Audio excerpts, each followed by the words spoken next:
जय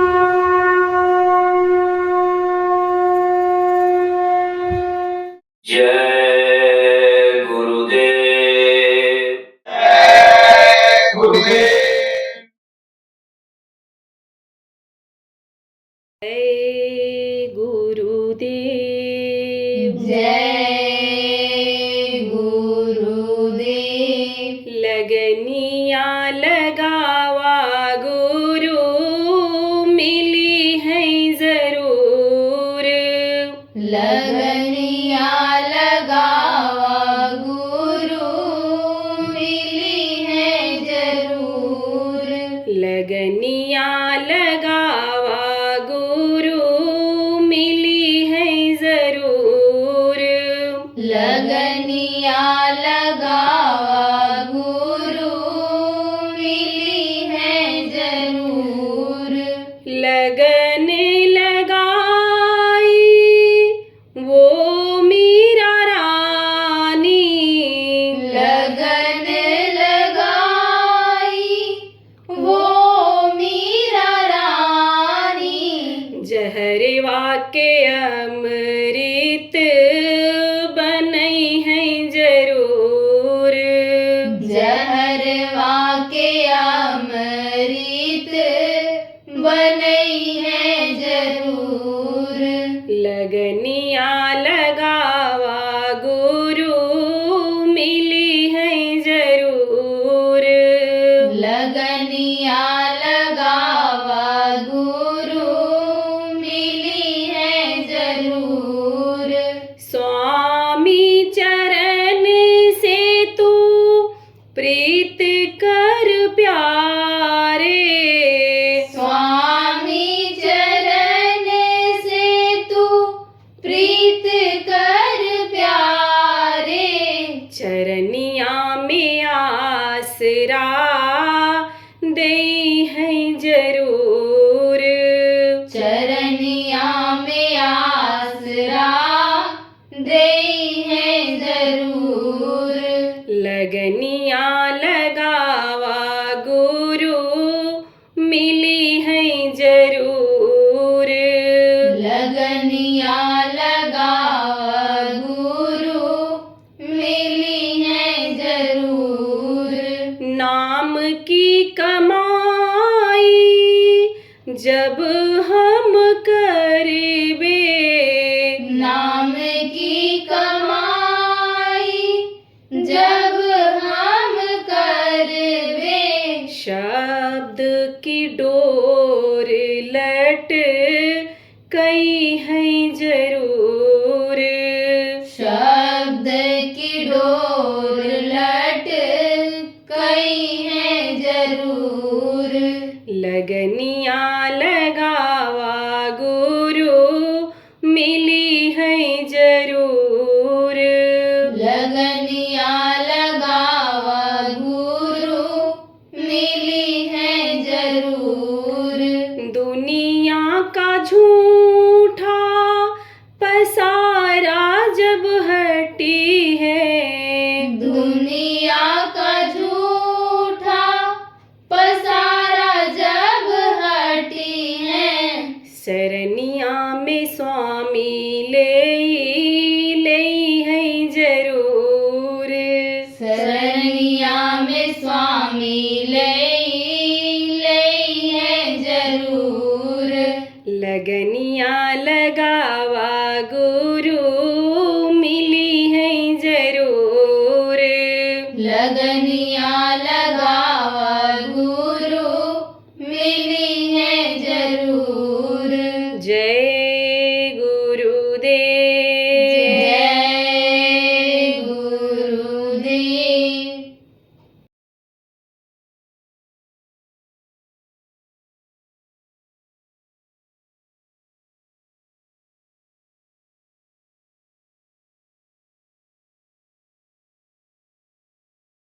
आने समझ लो कि ये सांस की पूंजी से ही यह शरीर चलता है। अब जिस काम के लिए यह शरीर मिला वो काम पूरा नहीं हो पाता है। आदमी वादा करता है, आज का कल, कल का परसों, परसों का नरसों, तो वादे में ही यानी बहुत समय निकल जाता है। कहा गया अच्छे काम में वादा नहीं करना चाहिए, बुरी भावना आवे, बुरा काम करने का मन कहे तो उसमें वादा कर लेना चाहिए, उसको टाल देना चाहिए। लेकिन अच्छे काम में यानी समझ लो वादा नहीं करना चाहिए। तो अच्छा काम क्या है, सही काम क्या है, सत्य क्या है? यही जो अभी आपने किया, यह भजन, यही यानी ध्यान, यही अच्छा काम है, यह सबसे अच्छा काम है। यह काम करना अगर आप सीख जाओ तो आपके अंदर सारी अच्छाई आ जाएगी, मानो के आपके अंदर सारे गुण आ जाएंगे। तो आज आप बहुत से लोग यहाँ पर आए और आप बैठे, बहुत ही अच्छा रहा। देखो यानी सत्संग किस लिए सुनाया जाता है, यानी इसीलिए सुनाया जाता है कि उस चीज को पकड़ करके और लोग करने लग जाए, भजन ध्यान सुमिरन करने लग जाए। बच्चे को यानी समझाया जाता है कि यानी बच्चा पढ़ने लग जाए, यानी उसको साथ में लेकर के स्कूल जाते हैं, स्कूल में पहुंच करके उसकी वहां पर बैठने की आदत बन जाए। क्योंकि छोटे बच्चे तो खेलते ही रहते हैं, खाते ही रहते हैं, और वहां पर स्कूल में जब जाते हैं तो वहां समय निश्चित हो जाता है कि इतनी देर तो बैठना ही बैठना है, इतनी देर यानी समझ लो कि बैठना ही है, इतनी देर तो समझ लो कि हमको उठना नहीं है, और यानी समय से ही हमको फिर भोजन मिलना है। घर में तो कोई आने ऐसा नियम बच्चों का, छोटे बच्चों का रहता नहीं। जब भी उन्होंने मांगा माने दे दिया। कुछ बच्चे तो निकाल के भी खा लेते, लेकिन वहां तो बैठना ही पड़ता। तो बैठने की आदत डालने के लिए, और जब बैठेगा और पढ़ेगा, बैठेगा तो पढ़ेगा। जब साधना में बैठेगा तो आंख बंद करेगा तो ध्यान लगाएगा, कान बंद करेगा तो भजन करेगा। तो बैठने की आदत यानी डालनी चाहिए। बहुत अच्छी बात यानी यह है। अब आप ये समझो कि एक आदमी जा रहा था, गांव का आदमी, कहाँ जा रहा था? शहर की तरफ। तो खेत होते हैं, खेत की सिंचाई करते हैं लोग गड्ढा खोद करके। तो गड्ढे कुछ ऐसे भी होते हैं कि जो दिखाई नहीं पड़ते। तो खेत में से जा रहा था तो उसी गड्ढे में गिर गया। तो जब गिरने लगा तो उसी गड्ढे की कुएं की दीवार से एक बरगद की डाल निकल रही थी, उसको पकड़ करके लटक गया बचने के लिए। थोड़ी देर तक तो वो डाल हिलती रही, शरीर हिलता रहा। धीरे धीरे धीरे जब डाल रुकी तो उसका शरीर भी स्थिर हो गया। तो नीचे देखा कि एक सांप बैठा हुआ है। सोचा सांप कहीं हमको काट न ले, लेकिन फिर सोचने लगा कि सांप तो बहुत दूर है, बहुत दूर, यहाँ कहाँ आ पाएगा। जैसे आजकल लोग सोच रहे हैं ना कि अभी तो बुढ़ापा आएगी, अभी तो जवानी है, जवानी के बाद बुढ़ापा आएगी, अभी कहाँ हमको कुछ होने वाला है। ऐसे उसने सोचा सांप तो बहुत दूर है। तो यानी समझ लो कि फिर इधर उधर से जब देखा तो देखा कि जहां पर यानी वो डाल दीवार से निकल रही थी, वहां एक काले रंग की और एक सफेद रंग का चूहा, दो चूहे डाल को काट रहे थे। वो सोचने लगा भाई डाल तो अभी ये कट के गिर जाएगी और सांप हमको काट लेगा, मैं मर जाऊंगा। तो चिंता में हो गया, फिक्र में हो गया। तो जब आदमी घबरा जाता है तो उसका हाथ पैर तो एक तरह से शून्य सा हो ही जाता है, स्थिर हो ही जाता है, मुंह भी भय से खुल जाता है। तो मुंह उसका खुल गया। उसी डाल में एक मधुमक्खियों का छत्ता लगा हुआ था, उसमें से एक बूंद शहद उसके मुंह में गिर गई। बोला ये तो बहुत मीठी चीज है, यह तो हमको मिली ही नहीं बाहर। उसी मधु की शहद की मिठास में मस्त हो गया और ये भूल गया कि चूहे डाल को काट रहे हैं और सांप नीचे काटने खाने के लिए बैठा हुआ है। लेकिन मधु की मिठास कितनी देर रहे। अरे भाई मिठाई खाते हो या रोटी खाते हो, कोई चीज स्वादिष्ट खाते हो, तो उसका स्वाद कितनी देर रहता है? बस मुंह में डाला और थोड़ा सा पानी घुमाया और उसके बाद जैसे अंदर गया, बस तैसे ही स्वाद खत्म हो गया। उसका रूप ही बदल जाता है, अंदर जाते ही यानी उसका रूप ही बदल जाता है। ऐसे ही जैसे मधु की मिठास खत्म हुई, फिर वो उधर देखा तो चूहे अनवर लगातार डाल को काटने में लगे हुए, तो वो आश्वस्त हो गया कि ये चूहे डाल को अभी काट ही डालेंगे। नीचे देखा तो सांप जैसे जीभ निकाल के इंतजार कर रहा हो कि ये नीचे गिरे और उसके खून से हम अपना प्यास बुझाएं। तब तक एक बूंद जब मुंह ऊपर किया तो एक बूंद शहद मुंह में फिर गिर गई। 2-4 बार ऐसे ही यानी शहद पी ली और मौत भी आ गई और शहद की मिठास का भी आनंद लिया। तो उधर से एक महात्मा जी जा रहे थे, तो उनको लगा कि जैसे कोई गिर गया है कुएं में, और देखा और एक गृहस्थ गिर गया, इसको निकालना चाहिए। तो वहां और कोई चीज तो थी, उनके गले में एक दुपट्टा था, उसी को उन्होंने लटका दिया और कहा इसको पकड़ करके तुम बाहर आ जाओ। तो सोचा कि सहारा तो मिल गया, डूबते हुए को तिनके का, तो हाथ बढ़ाया दुपट्टा पकड़ने के लिए, तब तक एक बूंद शहद मुंह में फिर गिर गई। बस हाथ पीछे कर लिया, सोचा कि यह चीज तो बाहर मिलेगी नहीं, तो अब हम बाहर नहीं निकलेंगे। महात्मा जी ने कहा, सोचा कि ये निकलने की नीयत में नहीं है, ओम को तो निकालना है। तो कहा कि रे तू सोच कि तेरी डाल अभी कट के नीचे गिरने वाली है और तू गिरेगा तो खत्म हो जाएगा, उसको तो मैं निकालना चाहता हूँ, पकड़ ले इसको और निकल आ बाहर, मैं खींच ले रहा हूं। फिर हाथ बढ़ाया, तब तक एक बूंद शहद मुंह में फिर गिर गई। तो कहता है कि महाराज जी हाथ पीछे कर लिया। कहता महाराज जी आप जाओ, ऐसी मीठी चीज हमको बाहर कभी मिली ही नहीं, और बाहर निकलने पर मिले ना मिले, आप जाइए, हमको इसी में सुख है। अब आप ये समझो कि ये संसार क्या है, यह भव सागर बताया गया, इसको भवकूप कहा। इसी भवकूप में इस वक्त पर इंसान पड़ा हुआ है। काल रूपी गाल यानी काल रूपी सांप गाल फैलाए हुए है कि जैसे ही सांस की पूंजी खत्म हो हम इसको अपने चपेट में ले लें।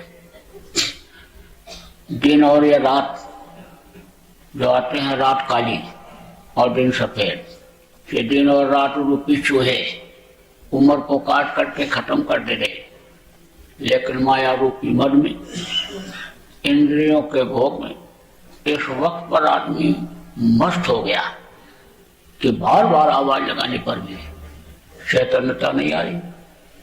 चैतन्यता अगर नहीं आई तो फिर आदमी कुछ क्या कर सकता है। देखो बहुत से लोग तो वहां से कह के आए, जा रहे हैं साधना करने के लिए, साधना शिविर में जा रहे हैं सत्संग सुनने के लिए, नए वर्ष में जा रहे हैं, लेकिन अब भी पड़े सो रहे, कोई फिक्र नहीं। वही काम जो वहां करते रहे यहाँ भी वही काम करने में लगे हुए। अरे यही सब काम तो करते करते कितनी जिंदगी खत्म हो गई, कितनी बार जन्मना मरना पड़ा। खाए और फिर बच्चा पैदा किया और दुनिया संसार से चले गए। अब की बार भी अगर आप चूक गए तो कोई गारंटी नहीं है कि फिर जल्दी यह मनुष्य शरीर आपको मिल ही जाए। इसलिए चेतने की जरूरत है, समझने की जरूरत है। देखो ये रास्ता जो आपको मिला, यह सबसे सुलभ सरल रास्ता इस समय पर कलयुग में है। इससे सरल रास्ता और जीवात्मा के कल्याण का कोई हो ही नहीं सकता है। इसलिए इस रास्ते पर सब लोग चलो, नाम की कमाई करो। नाम रूपी यानी जो जड़ी गुरु महाराज ने आपको दिया, उसको आप यानी अपनी तीसरी आंख पर जो बंद हो गई उस पर लगाओ।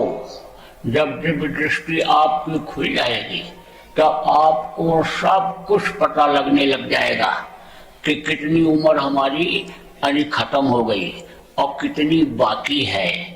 और यानी इस चीज का भान ज्ञान पूरा हमेशा रहेगा कि हम सांसों की पूंजी को किस तरह से यानी बचा सकते हैं। हम अपने सांसों की पूंजी को दूसरे को भी किस तरह से दे सकते हैं, दूसरे को भी दे दिया जाता है। सांसों की पूंजी पहले देखो, यानी एक दूसरे के शरीर में प्रवेश कर जाते थे, ट्रांस माइग्रेशन जिसको इंग्लिश में कहते हैं, ऐसा लोग कर लेते थे। वो विद्या वो क्रिया अभी खत्म थोड़ा हो गई। बस ये है कि जानकारी लोगों को नहीं हो पा रही, और जिनको जानकारी है यानी वो उसको प्रदर्शित नहीं करना चाहती, क्योंकि पास उनके पास समय नहीं। वो तो लगे हुए हैं अपने काम में, यानी दुनिया वाले तो दुनिया के काम में लगे हुए, दूसरों के काम में लगे हुए हैं। लेकिन जिनको जानकारी है वो अपने काम में लगे हुए हैं। देखो, जो भक्त होते हैं या जो मालिक के यानी समझ लो यानी मालिक को प्यार करते हैं, उनके पास समय नहीं होता है। समय शरीर को चलाने के लिए तो अपना काम कर लेते हैं, लेकिन बाकी वो हमेशा याद करते रहते। एक फकीर का जो है चला था, तो उसको थोड़ी सिद्धि हो गई है, तो अहंकार आ गया।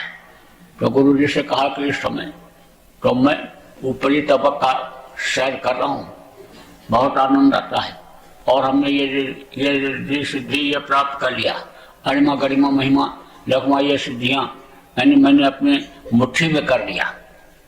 मैं आपका अच्छा चेला और अच्छा भगत निकला। तो बोले, अरे तेरे से भी ज्यादा प्रेमी मेरे पास हैं, मेरे प्रेमी हैं तेरे से ज्यादा। अब बोले, तो हमारे समय तो कोई आ नहीं रहा है, हमको तो महाराज जी कोई दिखाई नहीं पड़ रहा है। अरे बोले, अरे तू चला जा उधर देख, जंगल की तरफ पेड़ पर एक पक्षी रहता है, वही तुझको बोध करा देगा, ज्ञान करा देगा कि यानी कितने प्रेमी हैं, आने समय लोग कितना प्रेम करने वाले और कितना याद करने वाले यानी हैं, वही बोध करा दे। अब वो जब गया उधर तो देखा पक्षी बैठा हुआ है, तो पक्षी से कहा, देखा पक्षी से तो कहा कि भाई मैं सिद्धि वाला हूँ, सिद्धि वाला आदमी हूँ, मेरी मदद की अगर तुमको कोई जरूरत हो तो तुम बताओ। इसने भी सोचा कि अंदाजा जाए कि कितना पावर वाला है और कितना प्रेमी है।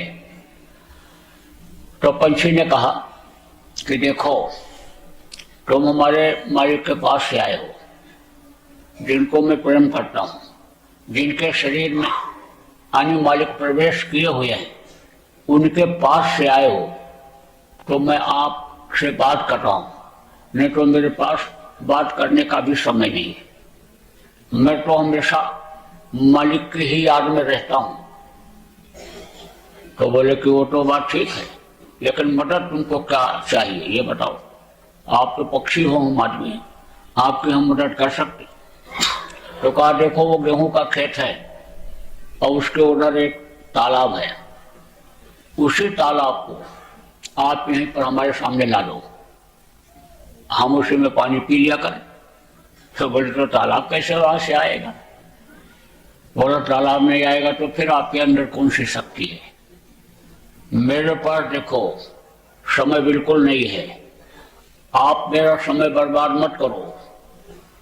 मैं आने समय लोग पानी पीने के लिए और वहां दाना चुनने के लिए, इस शरीर को चलाने के लिए जाता हूँ, वही समय यानी समझ लो कि मेरे मुझको अखरता है, वही समय मेरा बेकार जाता है। बाकी तो मैं मालिक के याद में ही रहता हूँ, लगन यानी हमेशा उन्हीं से लगाए रहता हूँ। तो उसको समझ में आया भाई जो हमेशा मालिक की याद में रहे वो यानी समझ लो कि भक्त है कि मैं भक्त हूँ, मैं तो दुनियादारी का भी काम करता हूँ और समझ लो कि वो भी करता हूँ।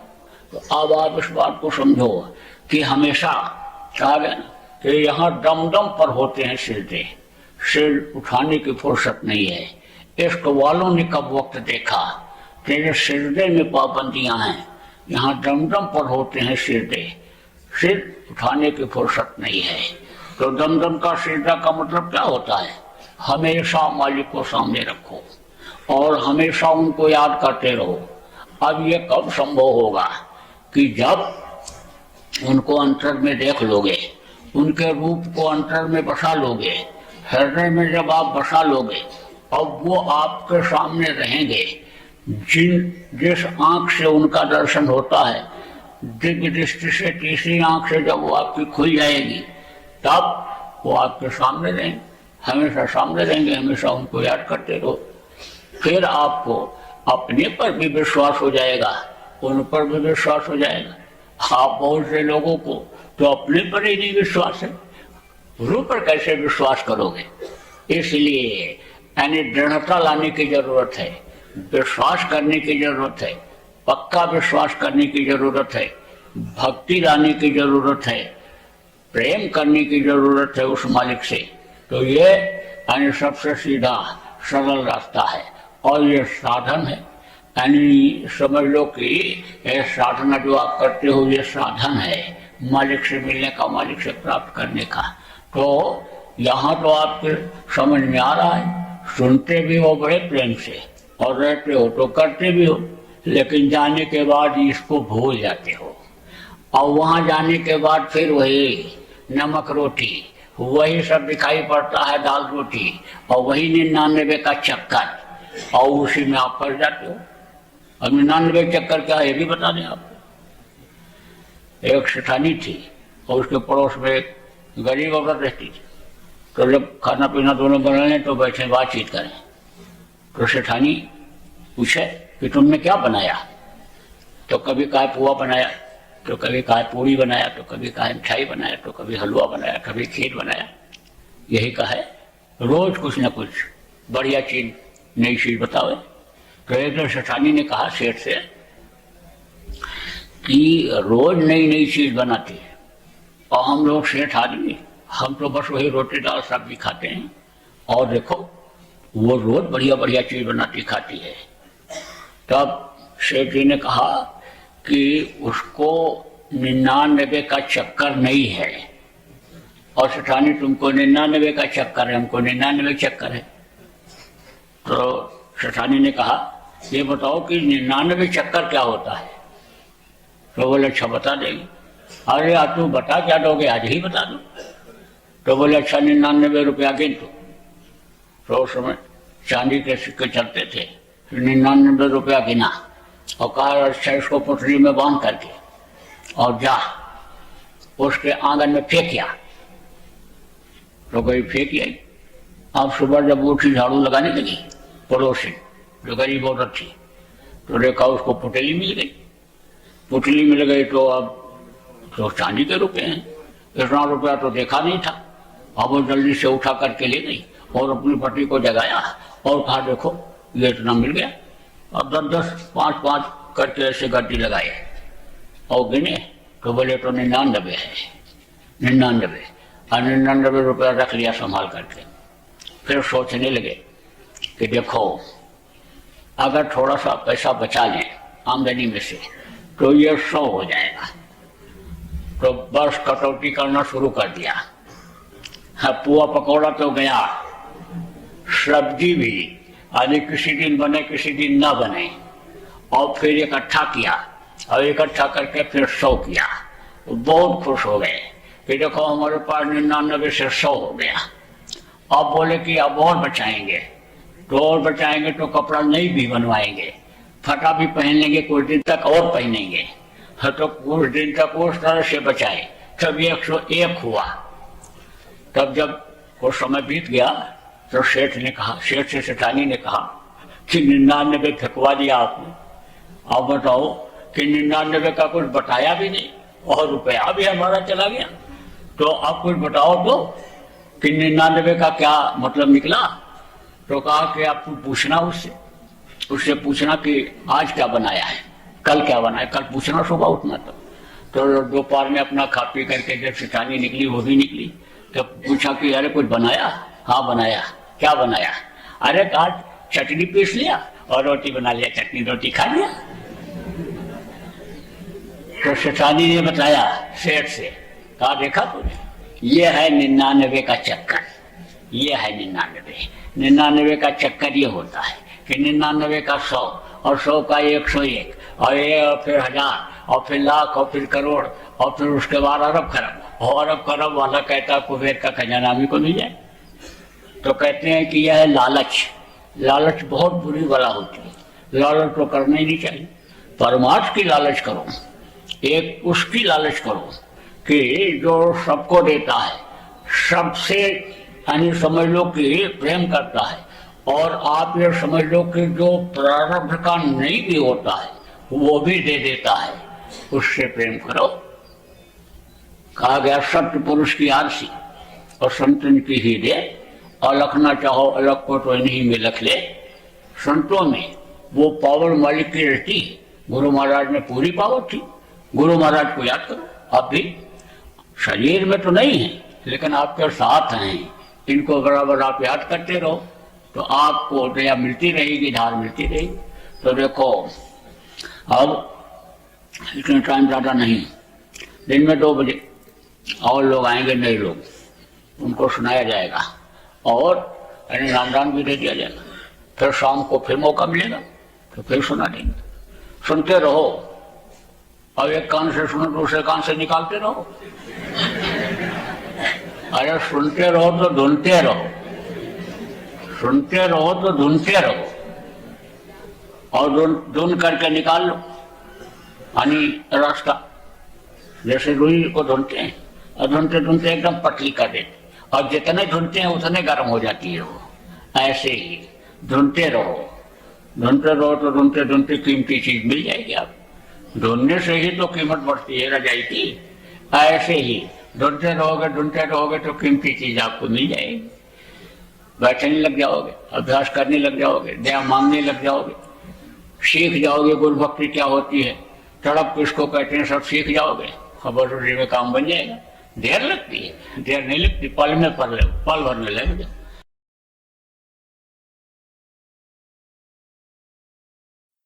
आपको कल बताया था कि संयम और नियम का पालन करना, नहीं तो बीमारियां आपके ऊपर असर कर जाएंगी। तो बीमारियां तो आएंगी, सर्दी जुकाम बुखार जिसको आप साधारण कहते हो, यही बड़ा रूप ले लेगा, विकराल रूप ले लेगा। हल्का बुखार भारी हो जाएगा, जानलेवा हो जाएगा। जुकाम यही जब जकड़ जाएगा, सांस लेना मुश्किल हो जाएगा, तब कल्या सूझ जाएगा, अंदर कुछ जा नहीं सकता है, आपके सांस लेने में दिक्कत हो जाएगी।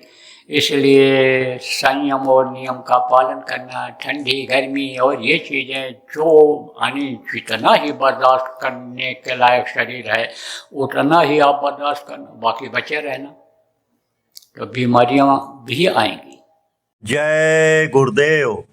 सरकारी व गैर सरकारी अनुदान के लिए बिना सत्संगियों के सहयोग द्वारा जनहित के कार्यों में लगी हुई बाबा जय गुरुदेव धर्म विकास संस्था का मुख्यालय पिंगलेश्वर रेलवे स्टेशन के सामने मक्सी रोड, उज्जैन, मध्य प्रदेश में है। यहाँ पर सत्संग व नामदान का कार्यक्रम होता रहता है। अतः आप श्रोताओं से अनुरोध है कि बाबा उमाकांत जी महाराज के आश्रम उज्जैन एक बार परिवार सहित जरूर पधारिएगा। आपके सुझाव के लिए व्हाट्सएप नंबर 9575600700। जय गुरुदेव, जय गुरुदेव।